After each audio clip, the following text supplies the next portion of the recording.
for screens and screens made for film. I'm your host, Silas Monroe. We are broadcasting live today from Vermont College of Fine Arts, where I advise students in the MFA program in graphic design. Welcome students, faculty, guests, and denizens of the interwebs to my personal guided tour down a rabbit hole of a speculative journey into an infinity mirror of pictures nestled in pixels, nestled in pictures. I would like to be clear, I am not a scholar of film, filmography, or film studies, but I am a scholar of design. But more importantly, I am a graphic designer who loves film and television, and whose recent body of work lives in the filmic space.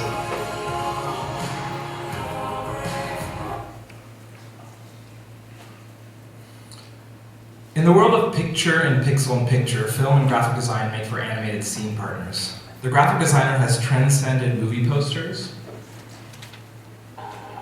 film titles, production design, to build character and narrative.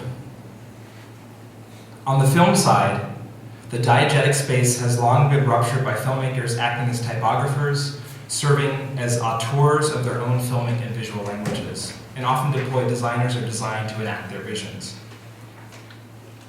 My own practice into the fictive nature of graphic design, my research into the performative nature of typography, and my interest in the exploded state of cinema today make for an unusual tour guide.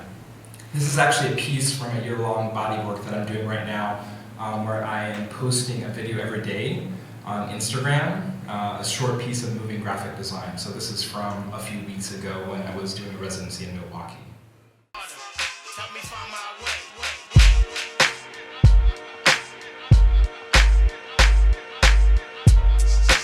Messing me up my whole head, teasing me just like Tita did Martin. Now look at what you started.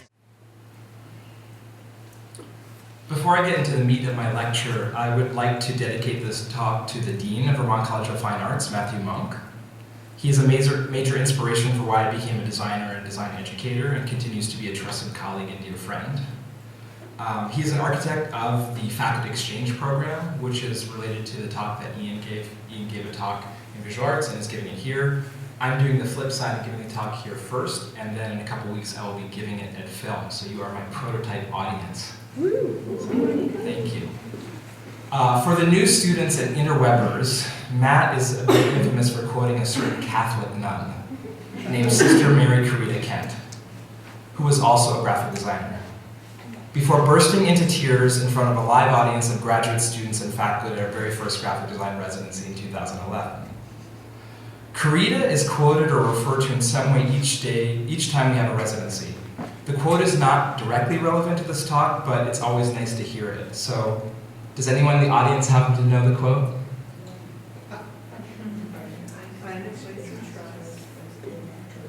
Right. Try finding a place you trust and try trusting for a while. We're tired tonight, clearly. Good thing I have a lot of videos here in the can, so you won't have to do much thinking.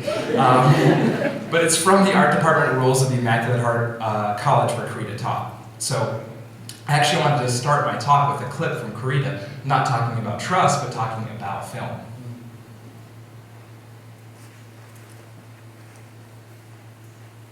So this is a quote from the documentary We Have No Art, We Do As Well As We Can by Balas Glasscock. And I urge you to listen very carefully what she says about watching film. It will be a crucial reference throughout this talk.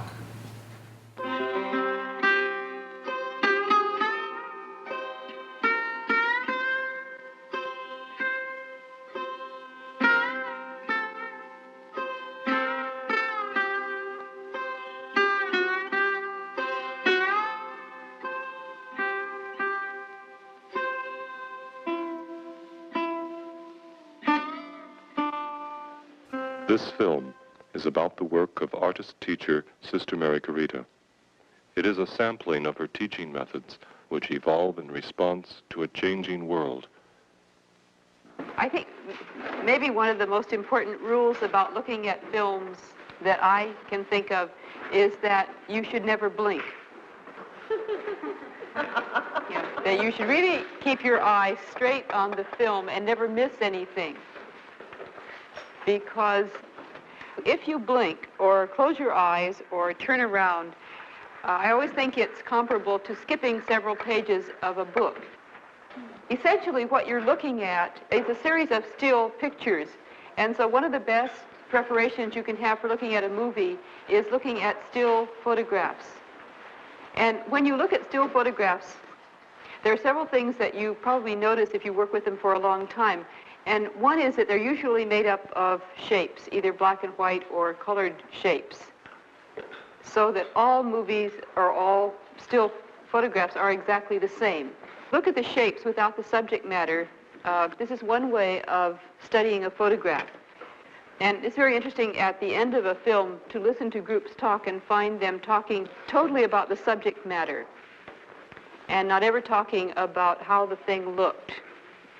And sometimes you suspect that maybe they're missing half the fun, that they're only getting the story and they're not getting any of the marvelously subtle things that happen with the shapes of the photographs as they move across the page. So I love that she mentions both film and photography, a screen and a page. And we'll come back to all of those in connecting the dots between the disciplines of film and graphic design. So what will you be doing when you're watching clips of this film? Not blinking. Right, never blink. The habit isn't fooling anyone, right? She's pretty tough. I would be like this if I was in class with her. So, but I think the not blinking thing, it's really hard for someone who was raised at the advent of picture-in-picture technology, and that was definitely me. Picture-in-picture technology was first demoed at the opening ceremony of the 1976 Montreal Olympic Games, but it's made its commercial debut in a 1980 NEC Pop Vision television model, similar to this ViewSonic television that you see here. PIP was a breakthrough innovation in television sets, and it was a way to hold a second television feed in a smaller window inside of the main picture or broadcast. In the wake of rising cable network television, and with it the proliferation of hundreds of new channels of content, picture-in-picture was our very first foray in beginning to visually multitask as a kind of cultural condition. With PIP, we could ensure that we were watching the best programming and that we could keep up with all the programming that cable television was offering us. And so began our fixation and our obsession with multimodal screen inputs. I would argue that cable news graphics in the form of the news tickers pioneered by channels like CNN created this kind of 24/7 always-on audience. And I feel like the end of Ian's talk with that yacht video was like just a total perfect setup for the things I'm going to be talking about with screens inside of themselves. And I feel like I cannot talk about picture-in-picture technology without showing a little bit of examples of that sort of CNN news footage. So here is a behind-the-scenes clip from 1989 created by an obscure design studio called John Christopher Burns Design. So I'll give you a little bit of taste of what I'm talking about.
Amazing, right?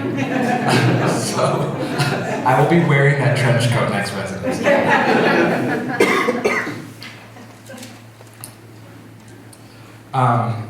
I think another sort of key iconic piece of this sort of like Gen X, Gen Y cusp, sort of millennial-ish, hipsterish origin of a design child in the 1980s is the first few minutes of programming of MTV.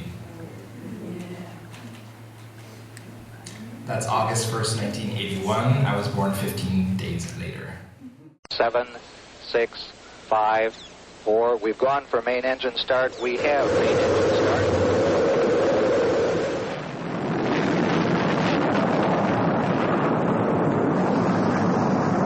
Ladies and gentlemen, rock and roll.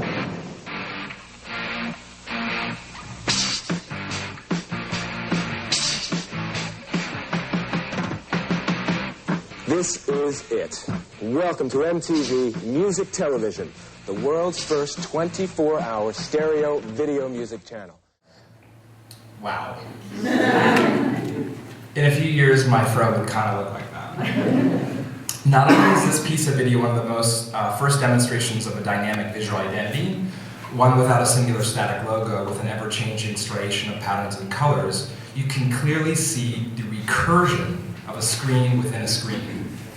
The TV program shows an illuminated television behind Mark Goodman, the first VJ. It's a depiction of recursion, as I mentioned, and I will be talking about that quite a bit, but more on that soon. When I was putting together my thoughts for this talk and what I might show, I was also thinking about being back in design school. And when I was a freshman at RISD, this movie came out that pretty much changed my life. At least it felt like it did in the moment. The movie was called Fight Club. It's a movie directed by David Fincher based on a novel by Chuck Palahniuk. And I vividly remember going to the Avon Theater on Waterman and seeing this film, and then sort of just afterwards like grappling between deciding whether I was going to marry Edward Norton or Brad Pitt. And by marry, I don't mean marry. But I was also grappling with the certainty that I would either be a designer, or a filmmaker, or an artist. And there's this scene in particular that has both a page, a screen, a photograph, and a video in it that speaks to consumerism and retail therapy and just kind of everything that I've been sort of thinking about. Picture and pixel and picture. A little coffee table in the shape of a yin-yang. I had to have it. The Klipsk personal office unit, the Hubatrek home exerbike, or the Ohaneshab sofa with the string green stripe pattern. Even the Rizlapa wire lamps of environmentally friendly unbleached paper. I flip through catalogs and wonder what kind of dining set defines me as a person. So I think this is like a great fiction of the idea of like what a great urban professional could be, a creative class member. I feel like this is so eerie. I didn't know Ian's talk. I didn't see it before this, but there's so many connections between what I was thinking about and what I'm talking about and what he was. It's pretty quite eerie.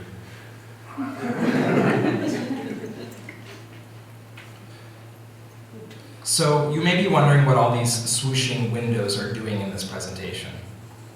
Perhaps you fear I might not be giving this subject the gravitas it deserves. I need to throw my intellectual weight around a bit. Nerd alert! It's time for some technical context. Even as I attempt to keep the film and design jargon to a minimum, some mathematical grounding, I believe, is in order.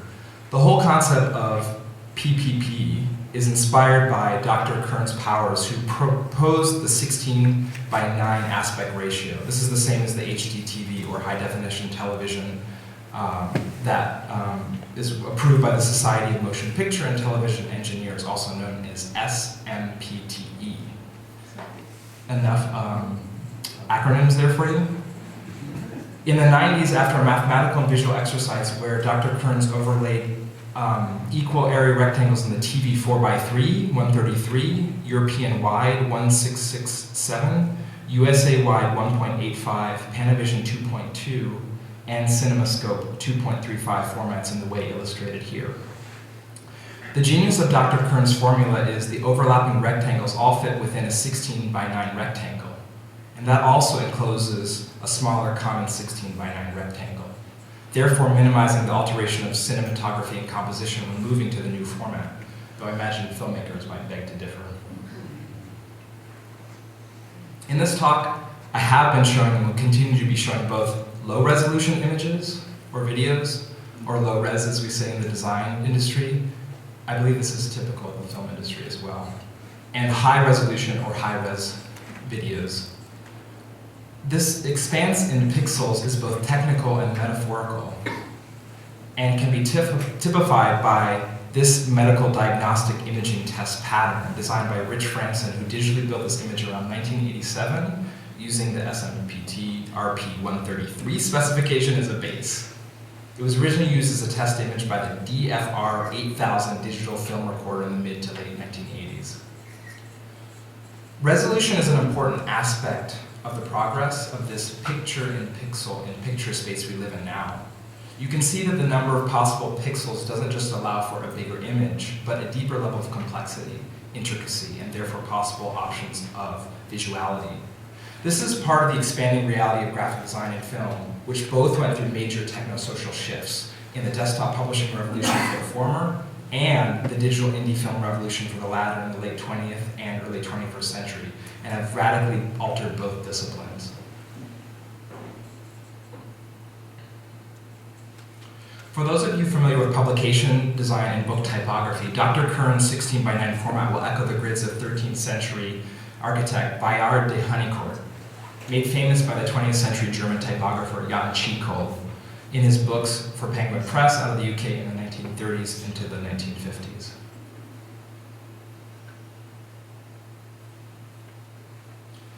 (16:9) has other technical parallel in graphic design in the self-reflexive ISO standard paper sizes based on the ratio 1 to the square root of 2, discovered in 1789 by the German scientist Gregor Christoph Lichtenberg.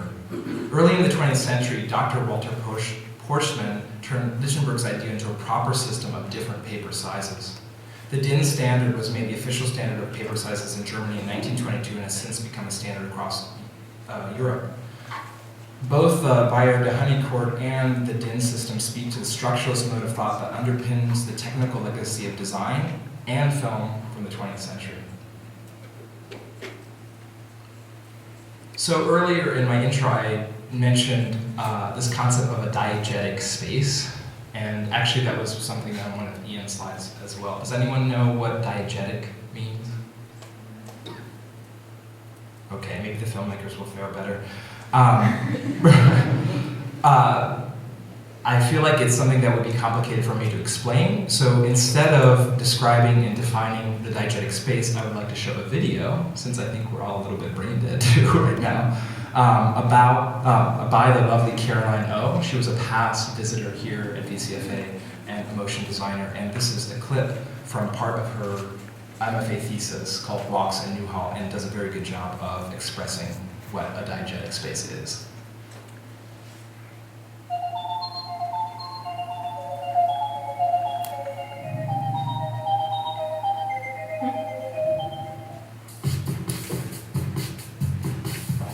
Film is a time-based medium of image and sound.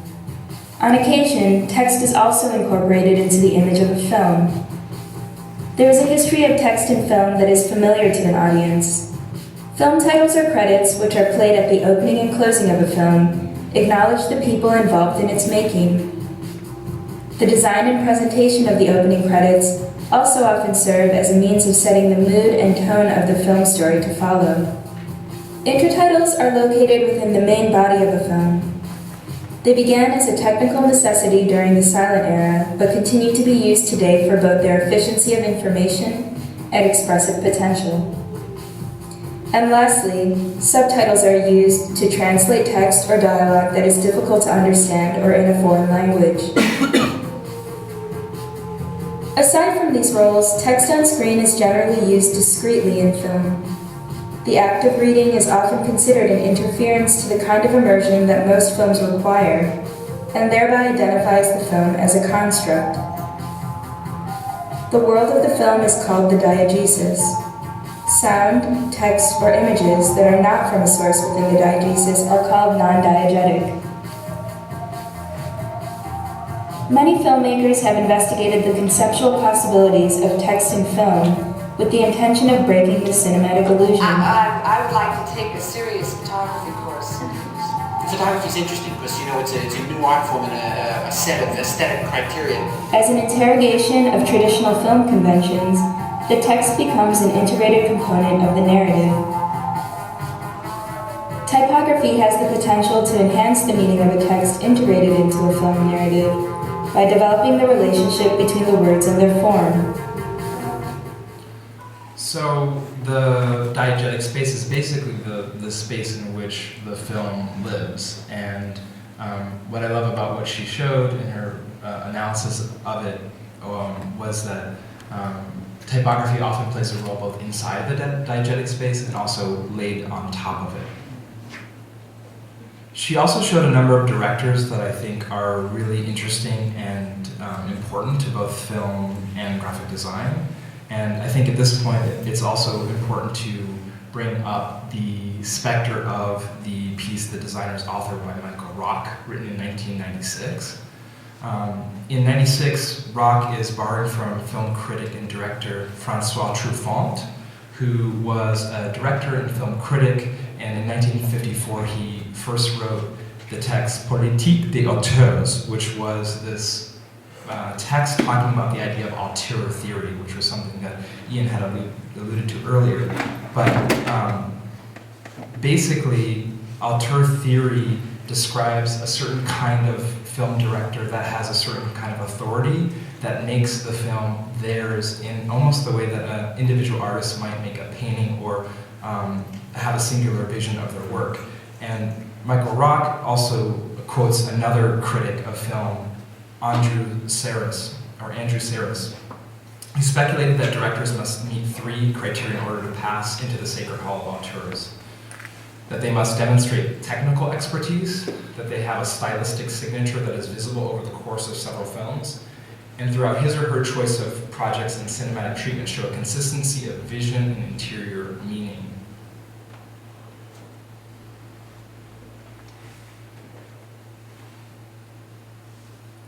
So I did want to call out a few of the different directors that she showed in her piece, and one of the ones that I think is really brilliant is the contemporary director Wes Anderson. I'm going to show you a clip from Moonrise Kingdom, which is the opening title sequence. This was a film that was released in 2012, and it features film titles with typography designed by Jessica Hische.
Benjamin Britten has written a big piece of music, which is made up of smaller pieces that show you all the separate parts of the orchestra. These smaller pieces are called variations, which means different ways of playing the same tune.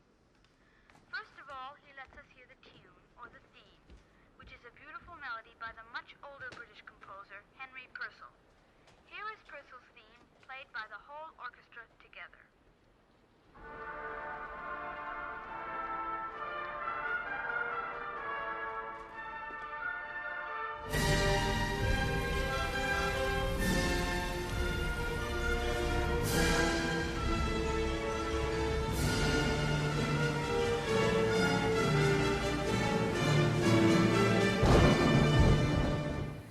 Wes Anderson, in deep collaboration with graphic designers, typographers, production designers, is really excellent at developing micro-worlds within his vision.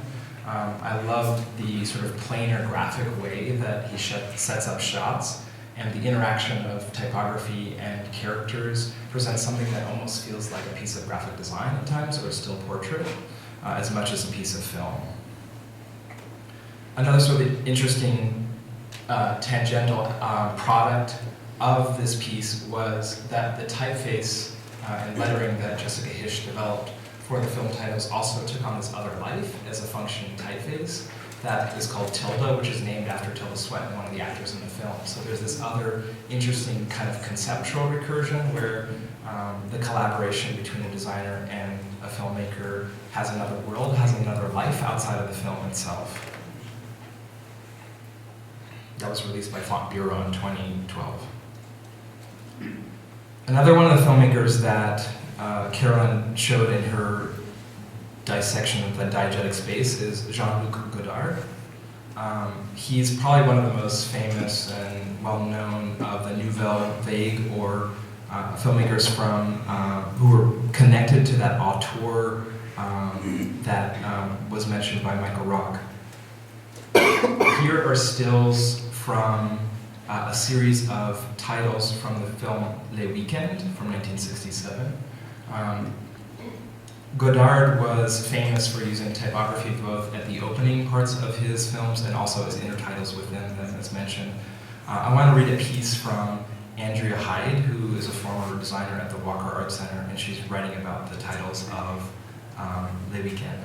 In Les Weekend, Godard returns to the purely typographic titles last seen in Masculine and Feminine. He inserts line breaks, shifts color, repeats titles, and uses graphic elements.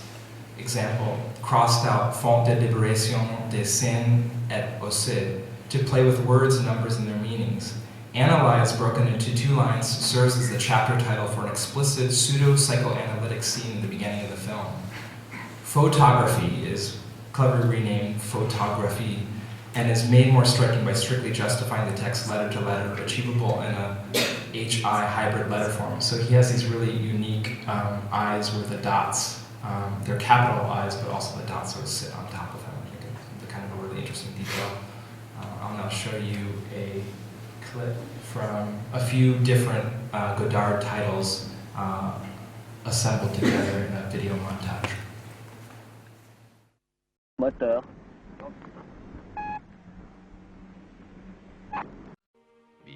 Bientôt. Sur. Cet. Écran. La femme.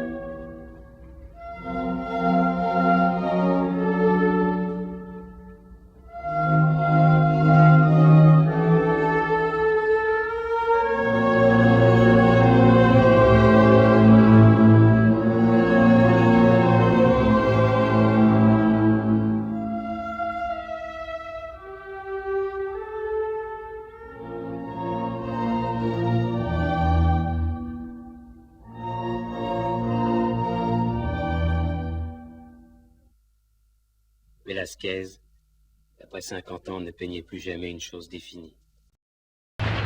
Ici Bernard, syndicaliste. Je vous aime, signor Godard.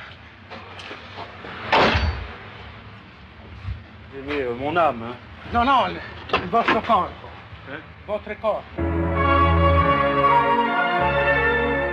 So it's almost as if the typographic characters become characters in the script in the film. They serve as almost actors, scenes, backdrops, and a number of other roles normally restrained to human actors. So I had mentioned this concept of recursion, and I feel like you've been seeing it in a few of the different clips I thought I would break that down a little bit. Recursion is basically when an image or film folds back into another image or film and creates a kind of self-replicating image, similar to the self-replicating paper and grids that you saw in the ISO style. This is often called the Droste effect, which is named for a 1904 package of Droste's Dutch cocoa. We certainly love our Dutch design, don't we, here? So inside of this cocoa tin, you can see that there's a cocoa tin with a type and a woman in the foreground, and she's holding a tray which has a cup of hot cocoa. On that tray is another tin of cocoa, and inside that tin of cocoa is another woman holding another tray, holding another cup of cocoa and another tin of cocoa, and again, in a kind of infinity mirror. This is something we can also see in the States here, in the Land O'Lakes Buttermade packaging. My dad's from Minnesota. Recursion in its more literal state is the fact that the picture is appearing within itself in a place where a similar picture would realistically be expected to appear. Another sort of metaphor for this that's often used is the Matryoshka Russian nesting doll. If you want to delve further into the phenomenon of recursion and stick to the world of dairy metaphors, there's also the Laughing Cow brand of cheese spread. It features a laughing cow on the tin, and the cow is wearing earrings, which also happen to be packages of Laughing Cow, with a laughing cow on them. A textbook example of recursion in film and graphic design is the seminal work called Powers of 10 by the Eames office, headed up by Ray and Charles Eames. There's an interesting connection here too, because Sister Corita Kent was a student of Charles Eames's sort of an informal way. She asked him to come be a speaker at the Immaculate Heart College, and they formed a relationship that's not too dissimilar from the kind of advisor student relationship that we have at DCFA. He really taught her how to look closely at images and film, and was a huge influence. In fact, they were a huge influence on each other. So I will show you a few seconds from Powers of 10.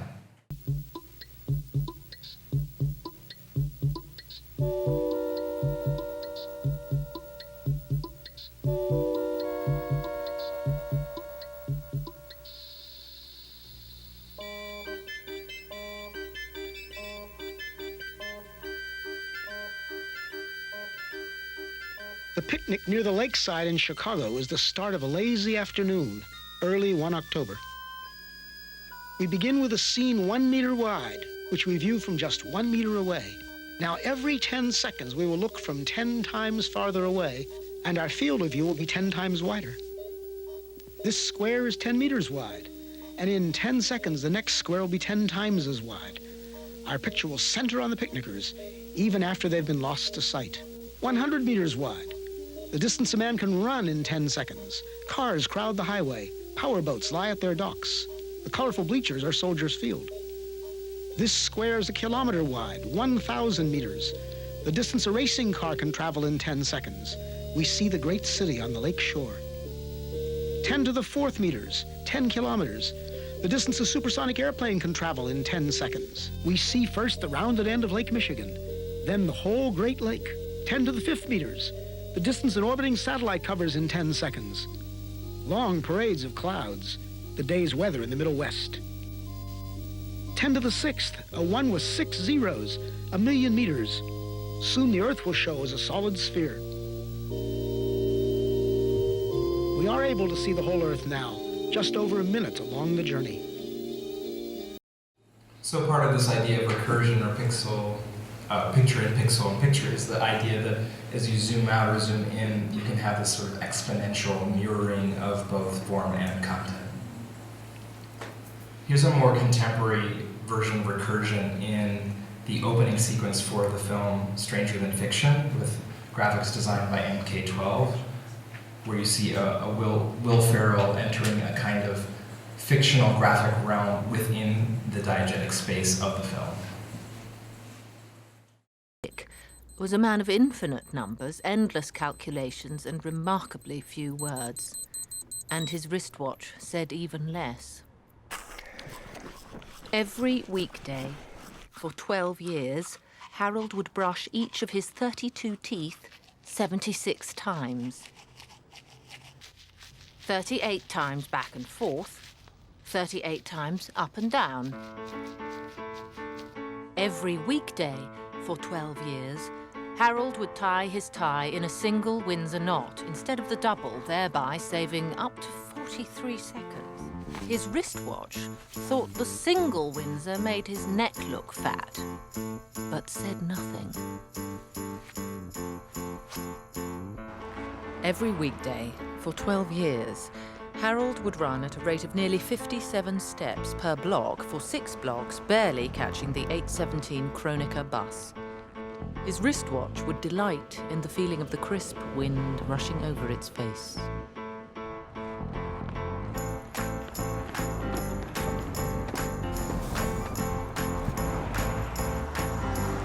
And every weekday for 12 years, Harold would review 7.134 tax files as a senior auditor for the Internal Revenue Service. Break section 1.469-2BI. Harold, 89 times 1,417. 126,113. That adds up.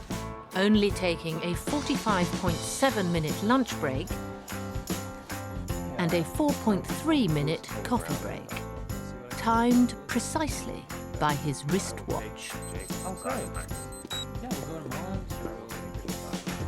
Beyond that, Harold lived a life of solitude. Harold would walk home alone. He would eat alone.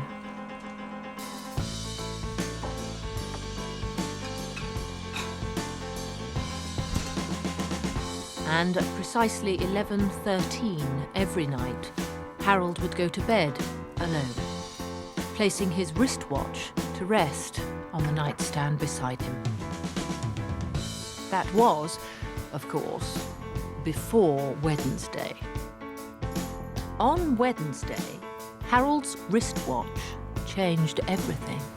So I just love that the added layer of graphic design really creates a whole new world. It creates something new that doesn't quite feel like cinema, and it doesn't quite feel like a piece of motion graphics. The form and the narrative are intertwined and mingled in a way that couldn't be done in another way. Another sort of thing that happens in this world where graphic design and film begin to mix is this idea of how to deal with a screen inside of a film. Our lives are filled with screens, and the scene from the first season of House of Cards where Frank Underwood and Zoe Barn are texting each other shows you that there's a whole nother kind of level of experience and design happening inside the diegetic space.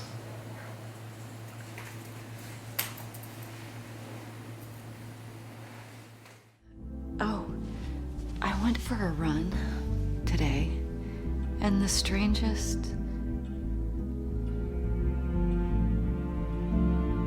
I don't know, this woman... That's interesting. What is? Oh, text just came. Zoe Barnes. Who? Oh, that reporter from the Herald you met one night. Oh, her, I remember. Yeah, go if you need to call her back. No, she can wait. I'm talking to my wife. That's okay, I'm going to bed soon anyway. See you tomorrow? I hope so. Wish me luck. Merde, merde, merde. Grosse merde dégoûtant. Bonsoir, ma petite pichoide. Disgusting. Good night. Good night. Yeah, all right, that's fine, Corey. Marty?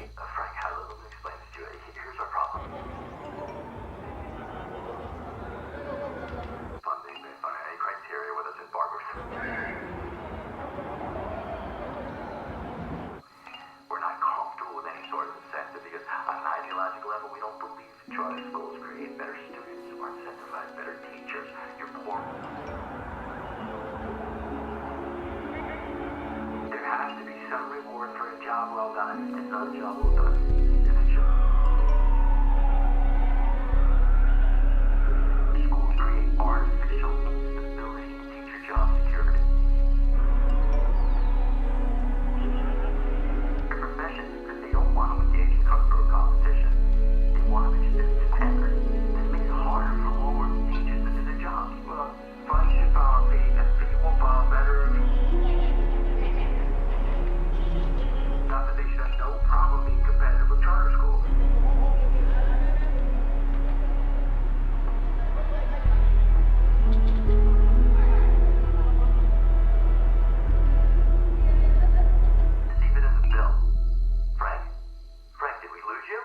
Yeah, I'm here, Marty.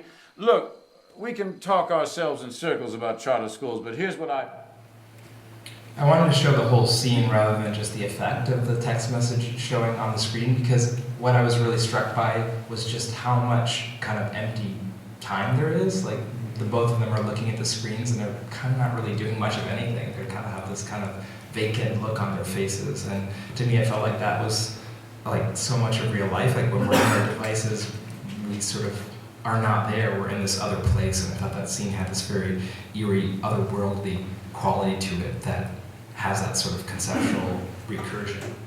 And I feel like I can't talk about film and screen and graphic design melding in this way without talking about the idea of simulation.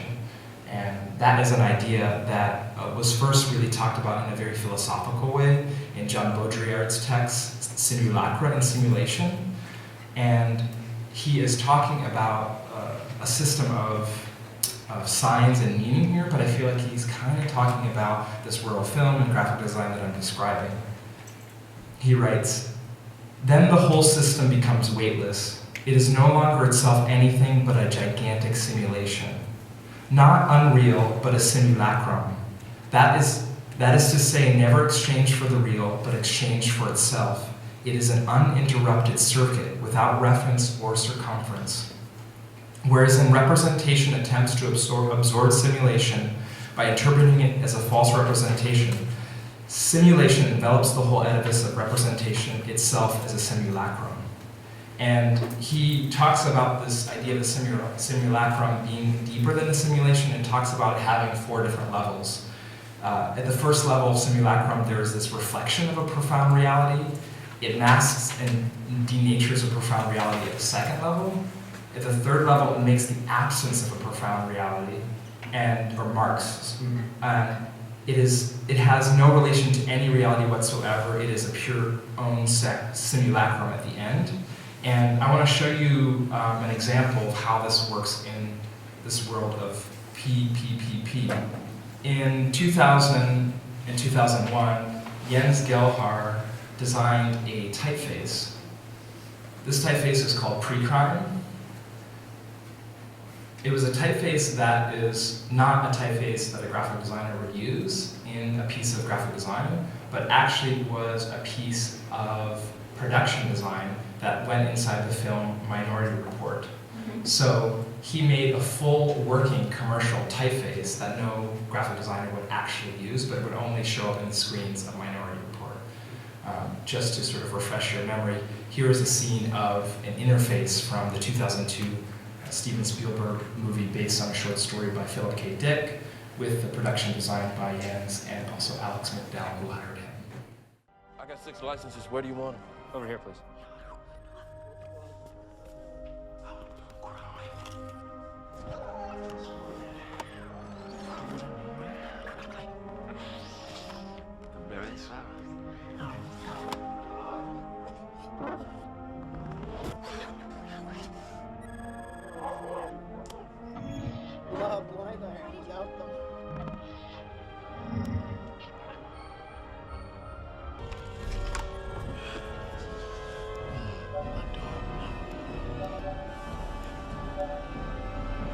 Negative. The front door is open.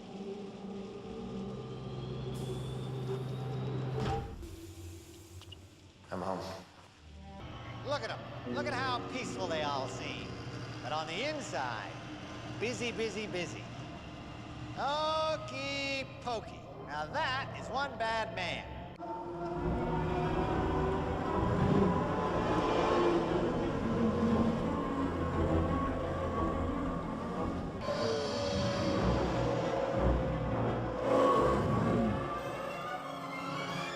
The road you're on, John Anderton, is the one less traveled. Make sure you are Good evening, John Anderton. Sure, John Anderton. One night stands provides good.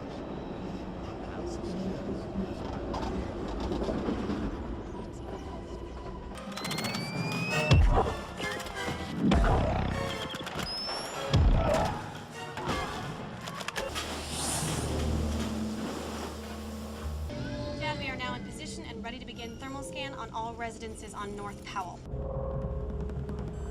lost one. So you have this typeface that's being created for this whole complex world with all these artifacts and objects in it, but not like the Tilda typeface that Jessica Hische created. So it's this thing that has no function other than to be part of a simulation. So I see that as a kind of, beyond this kind of reflection of a profound reality. Another instance is in the movie Side Effects, directed by Steven Soderbergh. I'm going to play and start with just a trailer of the film.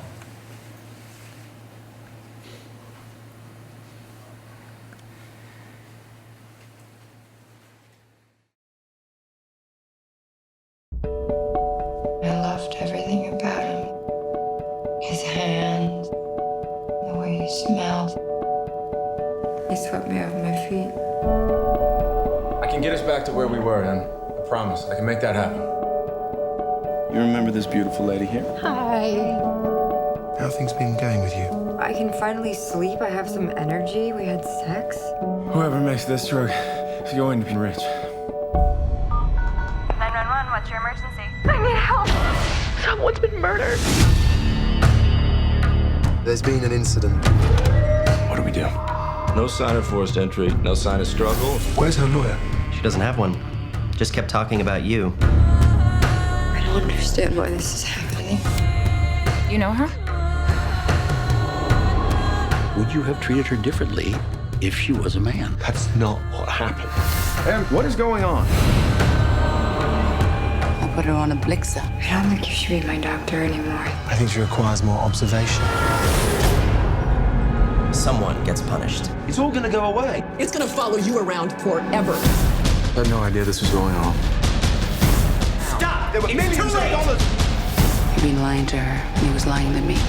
I would never be here if it weren't for you. I want my life back! You know I'm not crazy. Everyone knows everything. Em, are you awake? Destroy that before it destroys you.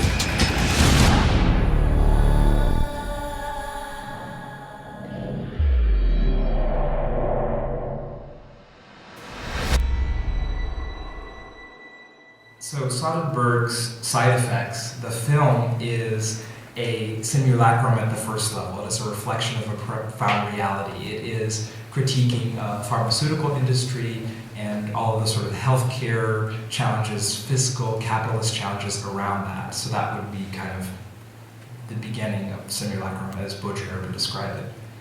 Then, inside of the film and around the film, the design studio Pentagram was hired to create advertisements for Ablixa, a fictional antidepressant.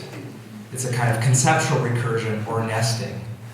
And I would argue that that is a second level of simulacrum, which it masks and denatures a profound reality. And then in addition to that, in addition to the fictional ad, there was a website for Ablixa with a brand identity, copy, tagline, promotional photographs, which also mask and denature a profound reality. The main character of Side Effects was named Emily, which is also the name of Emily Oberman, who is the partner at Pentagram who designed the Ablixa identity and all the graphics for it. So there's this, again, a weird breakdown of representation. And as part of her deliverables for the project, she designed an advertisement for Ablixa that showed inside of the film, and this is the ad. Depression can take away your energy. It can steal away your time and crush all of your hopes. But starting today, there's a new way to get them back. Introducing Ablixa, a new prescription medication that can help you take back tomorrow from depression. Women who are pregnant or breastfeeding should not take Ablixa. Common side effects include dizziness, increased appetite, joint pain or stiffness, dry mouth, and headaches. Rare side effects may also include confusion, suicidal thoughts, and sleep disturbances, including sleepwalking. Ablixa is not recommended for children under 18 years of age. Ask your doctor about Ablixa today. Ablixa. Take back tomorrow. So you have another piece of graphic design referring to a film referring to another piece of graphic design. So you have like yet another third level of simulacrum. And I think the sort of final sort of fourth level would be that the Oblixa identity itself was critiqued on the blog, Brand Music, run by the design studio and publishing house under consideration. So you have this fourth layer of someone doing something to a logo that doesn't even really exist, that is a fiction within a fiction within a fiction. It has no relation to any reality whatsoever, as Baudrillard would say. It is its own pure simulacrum.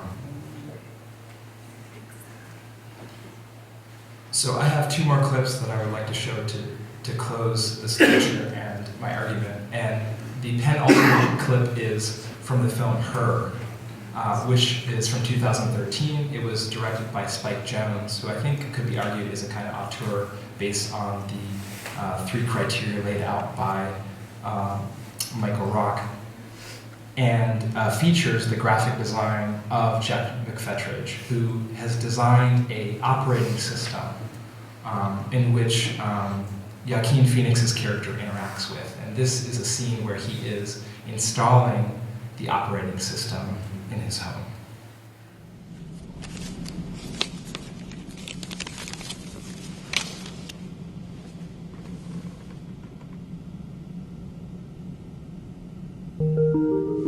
Mr. Theodore Twombly, welcome to the world's first artificially intelligent operating system, OS1. We'd like to ask you a few basic questions before the operating system is initiated. This will help create an OS to best fit your needs. Okay. Are you social or antisocial? I guess I haven't really been social in a while, mostly because... In your voice, I sense hesitance. Would you agree with that? Was I sounding hesitant? Yes. No, sorry if I was sounding hesitant. I was just trying to be more accurate. Would you like your OS to have a male or female voice? Female, I guess. How would you describe your relationship with your mother? That's fine, I think. Well, actually, I think the thing I always found frustrating about my mom is, you know, if I tell her something that's going on in my life, her reaction is usually about her. It's not about... Thank you. Please wait as your individualized operating system is initiated.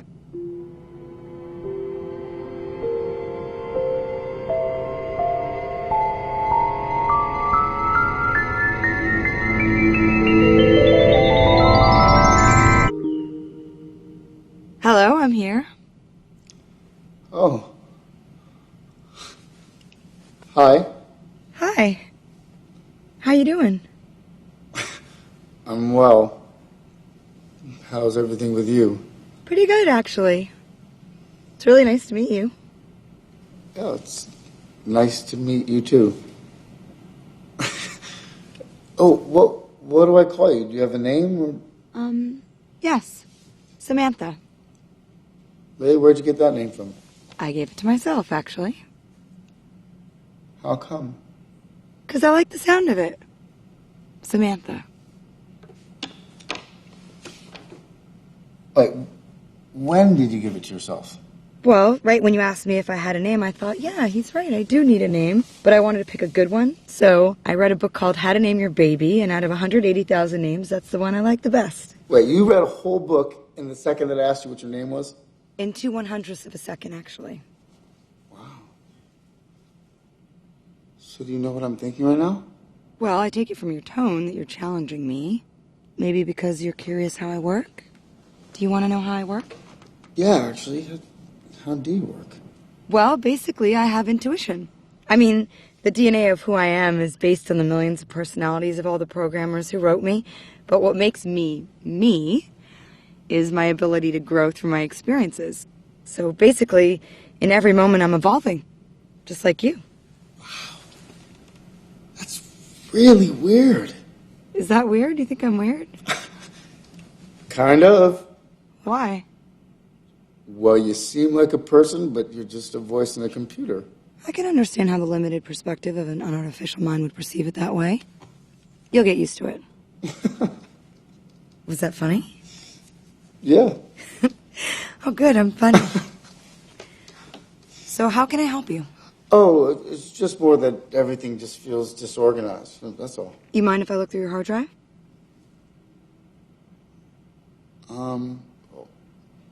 Okay. Okay, let's start with your emails. You have several thousand emails regarding LA Weekly, but it looks like you haven't worked there in many years. Oh, yeah. I think I was just saving those because I thought maybe I wrote something funny in some of them. Yeah, there are some funny ones. I'd say there are about 86 that we should save. We can delete the rest. Okay. Okay? Can we move forward? Yeah, let's do that. Okay. So before we address your organizational methods, I'd like to sort through your contacts. Oh, you have a lot of contacts. I'm very popular. Really? Does this mean you actually have friends? Well, you just know me so well already. So everything in that scene, from the little pamphlet that Joaquin picked up to the interface of this piece of artificial intelligence, to their dialogue, to the sort of world within there, was this co-creative collaboration created by Spike and Jeff. And to me, that sort of speaks to a unique kind of interface between film and graphic design that creates something, and there's no breakdown between type or space that is diegetic or non-diegetic, and you have something that is a total, complete simulacrum, totally fused together. So, I wonder, when I look at this and take this into this film, is this absurd? Is this strange? Is this a new world? And then I offer as a counterpoint a piece of film created by what I would argue is graphic designers, experienced designers, that is argued to be more real, but I feel, in fact, might be a greater fiction than what we just saw. Last year, there was a Kickstarter campaign for a device called Melon, a headband and mobile app to measure your focus. This was published on Kickstarter in 2015, and it was successfully funded. I would like to show you the video to pitch backers for Melon.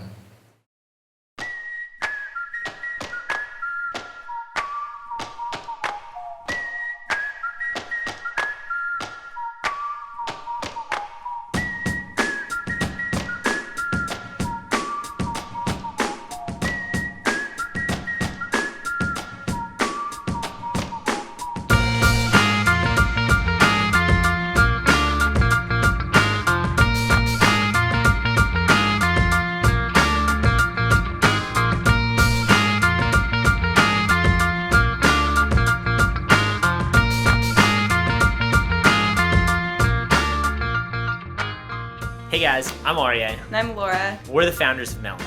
At Melon, we've created a headband that tracks brainwave activity and an app that helps you learn about your focus over time. Focus to me is that feeling when I'm working and I'm so thoroughly engaged with it that time flies and there's nothing in the world that can distract me. It's not always easy to get into that mind state. I never know when it's going to happen and when it's not. Melon will help you learn about how your focus is affected by your environment. Melon is about taking invisible information, in this case from your brain, turning it into something visible and helping change your behavior based on that. It's literally capturing the microvolt signals that are coming off of your brain. And it takes those signals and it's going to bring them around to some special electronics that measure the signal very accurately. I'm Janis Trinello. I'm lead electrical engineer at Melon. To me, this was a very interesting opportunity, not only to work with EEG and neurofeedback, which I find really interesting, but to work with a company in its infancy, starting up with a lot of enthusiasm and energy, doing some really neat stuff. We visualize data in a really interesting new way. It makes it really easy for you to just look over and know how focused you are. Everyone's always excited to do something different with Melon, and people want to apply it to what they're working on, but they also want to use it with the things that they love, whether it's music or a sport. Flying a plane. Flying a plane. There's so much insight you can get out of it, but also so much fun that can be had using the Melon system. The ability to measure these signals in an effective way and get it into a computer, a laptop, a mobile device easily and affordably, combined with everything that's going on with research in the brain right now, is a really powerful place to be. And I think the future for this is really big. With your support, we can go through the first large-scale production run of the headband, we can finalize and launch the app, and we can open up a dialogue with you guys, learning from how you actually take this out into the world and use Melody.